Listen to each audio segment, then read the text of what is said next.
উপস্থিত সাংবাদিক ভাইরা আসসালামু আলাইকুম। আমি মোহাম্মদ আলমগীর, পিতা মোহাম্মদ আবুল হাসান, মাতা নূরজাহান বেগম, বেদবেদি মুসলিম পাড়া, ওয়ার্ড নং 6। আমি একজন ব্যবসায়ী। আমার প্রতিষ্ঠানের নাম এম আলম ট্রেডার্স।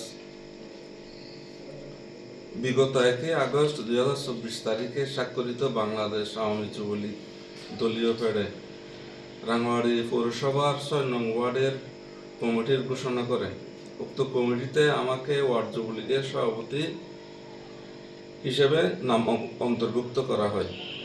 অন্তর্ভুক্তর বিষয়টি আমি 2 আগস্ট 2024 তারিখে জানতে পারি।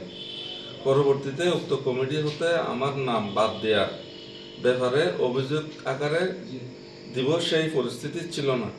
তাই আজ 30/12/2025 রোজ মঙ্গলবার সন্ধ্যা 6টা 30 মিনিটে আমি উক্ত কমিটি হতে সজ্ঞানে পদত্যাগ করিলাম।